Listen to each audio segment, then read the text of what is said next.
За сүнсээ яагаад шүтэх гэдэг асуулт гарч ирж байна. Араас нь бол шашнууд яагаад одоо сүнсэн саадулж байна гэдэг хоёр асуулт байна. За тэгэхээр хүн яагаад сүнсээ шүтэх ёстой юм бэ гэдэг асуулт маань бол энгийн л дээ. Сүнс бол одоо хүний биед 10 сар буугаад 10 сар дэгдээд гарч ирдэг. Сүнсний гол үүрэг нь юу юм? Ач холбогдол нь сүнс байхгүй бол яах юм гэдэг зүйлүүдээ энэ асуултууд гараад ирдэг.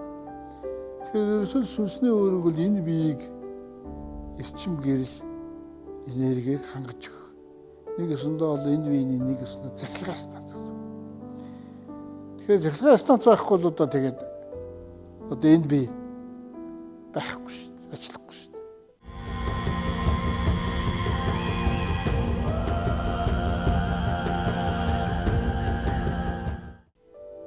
Одоо бид нар чинь тог байхгүй болохоор яадаг вэ тийм ээ?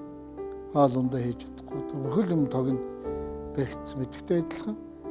Сүнс байхгүй бол одоо энэ үе байхгүй, оршин тогтохгүй гэдэг хэлж байгаа байхгүй. Тийм учраас гол одоо энэ зүйл нь сүнсийг шүтэх үйл ажиллагаа явуулах хэрэгтэй байхгүй. Тэгж сүнсээ шүтчихийжил тэрийг одоо шүтчихийжил тэр сүнсийг дэлгэрүүлэх одоо өшөө одоо эрчим хүчээр тийм ээ хангаж өгөх нөгөө сүнсээ бас эрчим хүчээр хангаж өгөх нь шүү дээ. Тэгэхээр тэрийг хангаж өгөх. За тэгээд дээрээс нь одоо нөгөө бясалгал, хайр, инэрэл, асрал гэл энэ сүнсэнд одоо юу л хэрэгтэй энэ болгоныг л хийж өгөх хэрэгтэй. Харин сүнс саад болж байна. Саад болох зүйлүүд бол нөгөө муу сэтгэлийг үүсгэх. Тэгээ би хил амаараа нөгөө хүн амтанд оромжилж одоо биеийг одоо муу болгох. За тэгээд дээрээс нь одоо муу үйл биеэрээ тарих. Энэ ч л одоо сүнсэн жинхэнэ саад болж байна.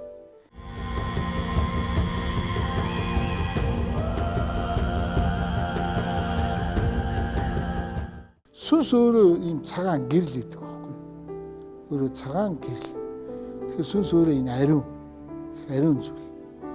Тэгэхээр энэ цагаан гэрэл маань өөрөө ариун юм чинь цагаан юм чинь тийм цагаан зүйлийг л орон зайг л хүсч идэг. Тэгэхээр миний нөгөө хэлээд идэг зүйл маань одоо хүссэн хүсээгүй тэр ариун зүйл одоо ариун сэтгэл, ариун одоо бие, ариун үйлийг хийх ёстой. Тэрийг хийхгүй бол сүнс өөрөө оршин тогтдог. Тэндээ л орчдөг.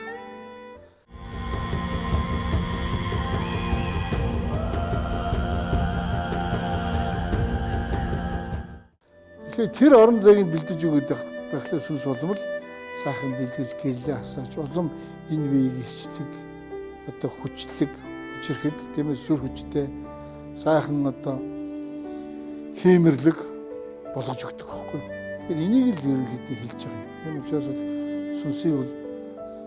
сүнс бол өөрөө л энэ цагаан зүйлийг л хийгдсэн нөгөө сүнс өөрөө орон зайгийн нэг өсөнд бэлдэж өгч гэсэн үг. За хоёрт нь бол шашин гэж нэг зүйл яригдж байгаа. За шашин маань одоо дондоо нэг өсөнд бол одоо цагаан зүйлийг ярьж байгаа шүү дээ. Шашин чинь бол одоо яг л адилхан нөхөө цагаан сэтгэлийг нөгөө муу сэтгэлийг үүсгэхгүй. Тэгэл би хэл сэтгэлийн гурван чинь ярьж байгаа шүү. Нөгөө талаас бол хэлээрээ муу юм үлдэж одоо хэл амаар хүнийг доромжиж болохгүй гэж хэлж байгаа. Бидний зүгээс бол хэлээрээ үлдэх тусам өөрийнхөө өөгдөөд тийм үү? Энэ орон зайг байхгүй болгоно гэж хэлж байгаа байхгүй.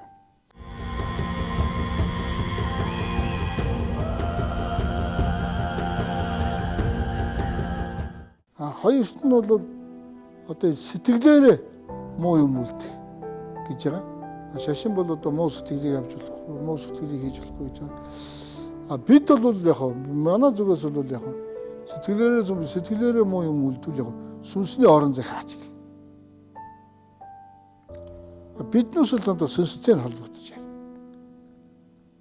Шашин бол яг өөрийнхөө одоо ирэх шиг тийм ээ. Тийм учраас дунд нэг бурхан тавьчаад тэр бурханыг шүтэх гэдэг асуудал үүсэж шүү дээ.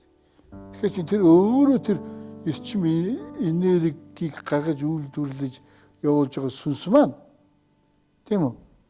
Одоо нөгөө өөрийнх нь махан бие нь үгүй энэ бурхныг би шүтэж те энэ бурхан надад тусалж байна гэд ингээд сүнсээ өгөөсгөөд үйл яг одоо асуудал үүснэ шүү дээ.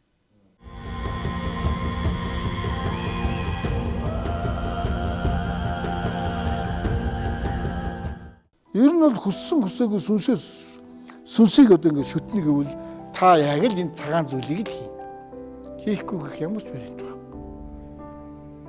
Та эс хүссэн ч тийм ээ энийг л сүнсийг шүтэх бол сүнсээ шүтгэхгүй л да яг тэгэхээр тэр л өөр асуудал. Тийм учраас сүнсээ шүтнэ гэдэг нь энэ биеийг л одоо мундаг болгож гэрэлгээтэй болгож ертөнцийг гэрэлтүүлнэ л гэсэн үг хэлээд байна.